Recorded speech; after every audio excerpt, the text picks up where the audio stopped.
dedicando a outras situações, talvez menos complexas, mas também com um certo grau de importância. Eu acho muito importante a questão da ASAV se meter em tudo. A ASAV se meteu no agro, se meteu no Consul, se meteu na FVCred, comissão interna, que é a antiga CBPTA. Na própria administração do UFV, nós temos muitas lideranças da ASAV, eu considero isso importante. Nós ainda não desvendamos a caixa preta da FUNAB, ainda é uma meta, a ASAV está... Eu tenho a sorte, eu acho que os últimos presidentes, de ter pegado a ASAV pronta, consolidada, com esse crédito que eu acabei de falar. Acho que a gente tem algumas coisinhas, fortalecer a questão da comunicação. Nessa era tecnológica, nós ainda divulgamos com o Kombi, e quando a gente chega em Brasília e fala isso, já acha engraçado, mas funciona, que é uma beleza. É só rodar com a Kombi na cidade, que o pessoal está participando das atividades. Uma pena de estar tentando ver se consegue essa retorno da rádio, que foi uma questão na gestão do Carlindo aí, que fortalecia muito. A gente usa hoje a Sônia Santana, terceirizamos a comunicação, aí a Sônia Santana. Eu acho que desde a da construção das aves, sempre... Ô Soninha, dá para ir sábado lá? Tem uma polêmica, tem uma reunião. A minha ação nas aves, primeiro foi, vamos chamar assim, casual. Entendeu? Eu não era doutor, eu era o doutor Aguinaldo, não é? Era aquele status que na universidade tinha. Eu fui na Assembleia, o Jaime estava dirigindo a Assembleia, e a Assembleia de greve, casualmente a Assembleia de greve se encaminhou para um caminho que eu particularmente achava que ia dar com os burros na água, pedi a palavra, e a partir daí, em função dessa casualidade, eu fui ficando 20 anos nas aves. Mas eu digo que é casual, porque a minha adesão às aves naquela época, né, eu fui dos primeiros 100 e poucos da minha carteirinha lá das aves, era um escândalo, porque eu era um doutor, né, e a universidade, chefe, eu era chefe. Como que um chefe, sem mais nem menos, começa a ser uma liderança das aves? E o fato mais importante, o Carlos aqui nos ajudou na primeira greve, foi que a gente tentou trazer para cá a linguagem sindical, que a gente conhecia. Então, falar em comando de greve, nessa Assembleia que eu estou vendo aqui, né, o Jerônimo ali atrás, era um negócio, ninguém sabia falar isso. Na época, o Jurani não tinha chegado ainda, o preguinho estava nos cueiros ainda. Então, a gente começou a criar um linguajar de luta sindical. Tem que ter um comando de greve. Esse primeiro comando de greve foi extremamente organizado, porque como ninguém sabia nada, eu fui extremamente autoritário e consegui organizar do jeito que a gente imaginava que tinha. Tinha jornal diário. Primeira greve tinha jornal diário. Está aqui o nosso jornalista diário. Foi quando a gente criou a história do comando de greve, que a gente precisava proteger o Jaime, então ele não podia, o presidente não podia aparecer, porque se ele fosse demitido, já pensou o que ia acontecer com a associação? Então, criou-se um comando de greve, né? Não vou lembrar de todo mundo, estava eu, Adolfo, Carlos, porque nós fazíamos, né? Tinha sistema de contra-informação, que não está aqui o Pedro Dias, que a gente publicava os panfletos lá no Sem Treinar. Para Zé Júlio, acho que não tinha chegado ainda. A gente tinha que vir subindo ali, passava na frente da vigilância. E quando a gente queria dar a contra-informação, a gente deixava o panfleto cair em frente da vigilância, 5 minutos depois estava na mão do Chaves e a gente se deliciava com a contra-informação. Aliás, teve um panfleto lá, né, Jaime, que eles entraram em parafuso, porque a gente coordenava, enfim, assumimos a direção da universidade, isso era o grande medo dele durante o período de greve. Então, foi essa mudança cultural que foi nosso principal papel, né? Porque eu, Jurani, por exemplo, Saulo, que víamos de outras realidades que não as viçosenses, nós tínhamos um know-how que era desconhecido aqui. Primeiro, a gente não tinha medo do patrão, né? Porque as pessoas, mesmo que tenham sido convidadas, você não veio como um escravo comprado, né? Você tinha cabeça própria, visão própria, e aqui não era assim, não, né? Então, o Zé Júlio citou um fato ali que é interessante. Eu vim, o Fagundes nunca me viu na vida, fui convidado pelo Antônio Alberto Alessandro de Barros, e quando eu vim para cá, ele achou que era meu dono, tinha comprado o escravo dele. Quando a gente começou a esse movimento sindical, ele ficou realmente muito ofendido, porque era o Todo-Poderoso. E a mudança de mentalidade passava, primeiro, por essa organização muito organizadinha, que as nossas primeiras manifestações, a bem da verdade, foi uma procissão, né? Todo mundo em fila indiana, de um lado para o outro, tocando um tamborzinho, etc. O secretário do reitor na frente. Então, foi uma procissão de Santa Rita sindical, que tinha dois objetivos. Primeiro, manter a ordem, né, que a gente não sabia se podia virar uma desordem. Depois, porque ninguém sabia fazer outra coisa. Eu e Adolfo passamos a noite pensando o que nós íamos fazer no dia seguinte para botar esse pessoal na rua. Vamos fazer um enterro. Botou lá alguém tocando corneta, não sei o quê, bumbo, megafone, e enchemos da praça até quase a reitoria, que foi outra tática de massa, porque como a gente não sabia, tinha que demonstrar força. Então isso ficou na cabeça das pessoas, dos mais velhos, que ainda estão vivos, eles se encantaram com aquele tipo de organização. Então a nossa primeira greve teve que ser aquele negócio assim, cor-de-rosa, para que as pessoas aderissem. E o principal de tudo, o Carlos aqui até transcreveu, foi ao final da greve, eu fiz um discurso rapidíssimo, talvez de menos de minuto, mas que ele foi fundamental, porque nós enquadramos o reitor, ele estava na mesa, nós terminamos a greve na frente do reitor, e eu botei o dedo no nariz dele e falei assim, esse reitor não foi eleito, porque a gente estava lutando por eleição direta, mas a partir dessa greve, que ele se comportou muito bem, ele está legitimado. Aí o reitor ficou vermelho, né? Como que você fala assim, agora esse cara é reitor da universidade, esse cara é reitor. Não é, Carlinhos? Ele falou, e falamos de uma maneira emocionada, mas falou só essa bobagem mesmo, mas como tinha 3.000 pessoas e a emoção, enquadramos o cara e fizemos ele assinar um acordo, olha, um reitor assinar um acordo de fim de greve, né? Criando a creche, criando o curso de alfabetização. Aliás, a Iris precisa estar aqui, que ela foi fundamental nisso. Foi onde o Lagartixa aprendeu a ler, né? E aprendeu a falar. Então, era essa mudança de comportamento que a gente foi fazendo. E foi nessa data também que se criou, devido a esse estágio, que eu vou chamar aqui de escravidão, a gente falava em apartheid, né? O reitor, o Chaves ficava puto que a gente falava em apartheid.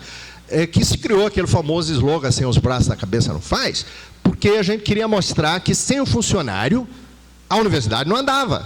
E tanto não andava que o dia que nós paramos, ela parou. Né? Então foi isso, o significado na realidade foi essa. Os professores ficaram putíssimos com esse slogan. Aliás, só agora o reitor recente, não sei porquê, se lembrou disso e citou. Porque era um slogan que batia na cara dele. Ele falou assim, o dia que eu parar, você não faz nada, cara. É isso que nós estamos querendo dizer para ele. O dia que eu parar, quem vai tirar leite das vacas? Quem que vai botar o cabritinho lá? Quem vai, né? Então, essa mudança de comportamento foi a nossa principal atitude. E, além do que, uma atitude que, se eu pensar hoje aqui com 60 anos, que era até temerária, mas a gente vinha de uma ditadura, principalmente eu, Jurani mais equilibrado, eu mais desequilibrado, que a gente queria bater na cara do patrão mesmo.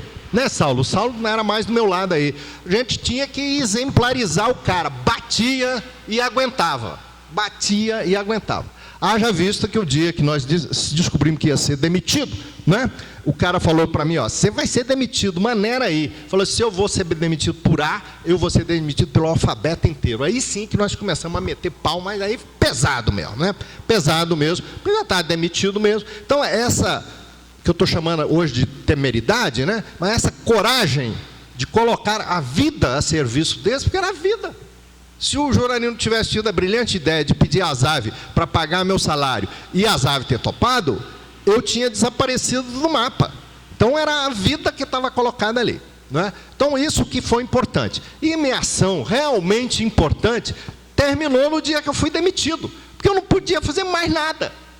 Sabe aquele guerrilheiro que morreu? O que guerrilheiro morto pode fazer? Eu já não era mais nada. Quando eu voltei readmitido, eu já não era mais nada, do ponto de vista de liderança, porque eu tinha me esgotado, era a vela que tinha queimado até o fim. Importante demais nessa época, eu vou falar, porque minha amiga Soninha está aqui e ela é testemunha, nessa época eu acho que ela não tinha nem nascido ainda, tinha um senhor que a gente chamava de Toninho o quê? Toninho Araújo. Esse cara já é falecido, fundamental, porque porque ele abriu a rádio para a gente. A gente ia lá, o Aguinaldo falava 2 horas sem parar na rádio, para todo mundo. Tony Araújo, tem que gravar isso aí, ó. Tony Araújo, onde você esteja, espero que você esteja no céu. Você foi fundamental para essa questão das aves. É evidente que depois a Soninha também cumpriu esse papel fundamental, que era abrir os microfones, porque nós tínhamos que fazer corações e mentes. Foi isso. Então a ZAV passou a ser respeitada. Eu chego a falar, já falei isso por escrito, falo agora aqui na frente de todo mundo, a ZAV foi o fato político mais importante de Viçosa no século XX. Depois, a ZAV repartiu a política de Viçosa em 2. Né? Antes disso que ele está falando, que dia que você ia me ver conversando com o Chico Machado ali, era para matar um ao outro.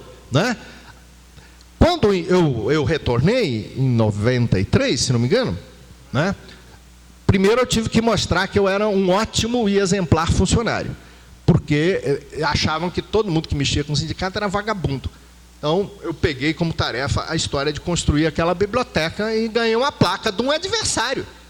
Quem pôs aquela placa lá foi o Bandeira, e o Bandeira enfrentou uma das greves mais violentas que nós temos. Lembra que eu estava lá na reitoria? Só falei assim, fecha a caldeira e para a universidade. O cara amarelou, branqueou, lembra disso? Que todo mundo obedeceu.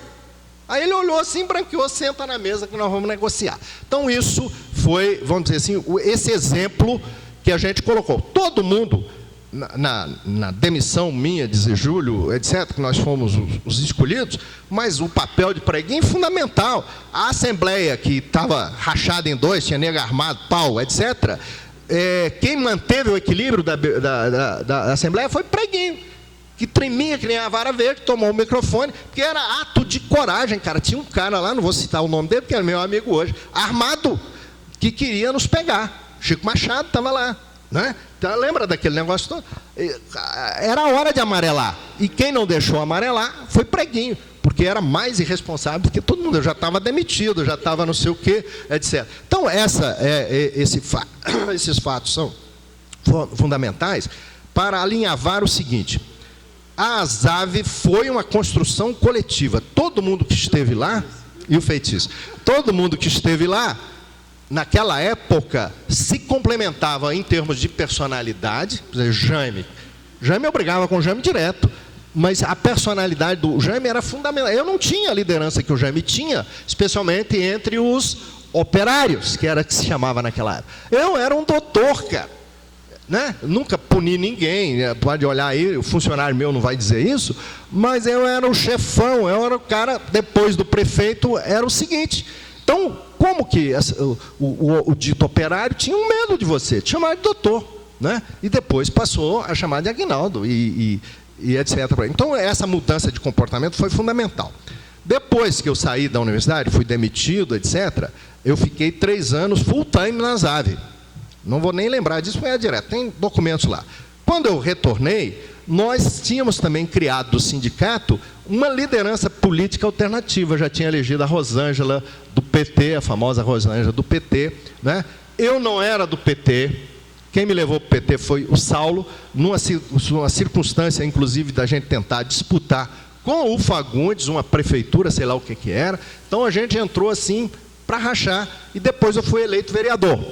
Quando eu fui eleito vereador, por deliberação própria, por uma visão muito específica minha, que não recomendo pelos outros, eu decidi que eu não voltaria mais à ZAV, porque o aparelhamento das instituições, o aparelhamento das associações, aparelhamento partidário, político, era tão violento que, se eu voltasse à Assembleia da ZAV a partir daquele momento, qualquer coisa que eu falasse lá era o PT que estava falando, não era mais a liderança do lugar. Nunca mais voltei a uma Assembleia da ZAV desde 1996, quando eu fui eleito vereador.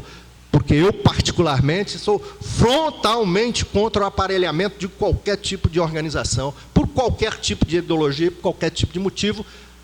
Uma organização tipo sindicato, que é onde é o lugar de todos. O lugar dos iguais é no partido. O sindicato é o lugar de todo mundo. Por isso que eu fui contra um clube da ZAV. Porque eu ficava imaginando assim, será que a minha filha, aquela dondoquinha, vai entrar na mesma piscina que Lagartixa vai entrar? Então, o clube é o lugar dos diferentes, não é o lugar dos iguais. O sindicato que é o lugar dos iguais. Então, em função disto, não é, eu me recusei, pessoalmente, a não participar mais das assembleias das AVE depois que eu virei político partidário. Não é? Porque eu acho que é um crime aparelhar qualquer tipo de organização, e eu acho que é isso que aconteceu com a FASUBRA e provavelmente com a CUT, não é? Como tinha acontecido antigamente com a CGT, com as outras centrais sindicais que tem aí. À medida que você faz um instrumento de luta e avanço social do trabalhador ser correia de transmissão de governo, sindicato tem que ser contra governo. Governo, por mais que seja do meu lado, ele representa o status quo. Pode ser meu amigo, eu adoro o Lula, acho bonitinho e tal, mas é governo, não é? E o sindicato, se ele adere ao governo, faz o que o Getúlio Vargas queria. Ele vira um sindicato de imposto sindical. E esse é outro exemplo espetacular que a ZAVE dá, que é nunca ter precisado de imposto sindical para sobreviver. Ela vive da contribuição do seu associado, né, que contribui quando ele pode, quando ele não pode, ele não contribui e nem por isso deixa de ser associado. Então, eu acho que isso é fundamental, e foi isso que a fez sobreviver. Olha o nosso, sei lá o quê, do lado de lá, que vive de imposto sindical, nunca se emplacou, nunca emplacou. Eu, o Saulo, o Jurani, gastamos emoção com aquilo, porque tinha que mostrar que sindicato era outra coisa. Porque eu nunca dei importância para isso. Aliás, eu não dei importância nenhuma para esses movimentos, que são movimentos de gabinete. Eu olho assim, vai, larga para lá. Você combate pelo outro, não porque você dá importância àquilo. Então, acho que esse exemplo é fundamental. E concluindo agora, eu acho que o trabalho de vocês hoje, Wanda, Elson, é muito mais difícil do que o nosso. Porque nós não tínhamos nada, nós começamos do zero e conseguimos muito rapidamente, e aí eu não vou tirar a nossa competência, construir o que é a ZAVE. Mas a partir de hoje, não só o mundo mudou, depois da greve dos petroleiros lá do FHC, mudou o mundo sindical. Primeiro, hoje, cá na sociedade externa, a gente nem sabe quem é patrão, quem é trabalhador. Depois que criou SA, todo mundo investindo no FGTS, na Petrobras, etc. Uma hora você é patrão, outra hora você é trabalhador.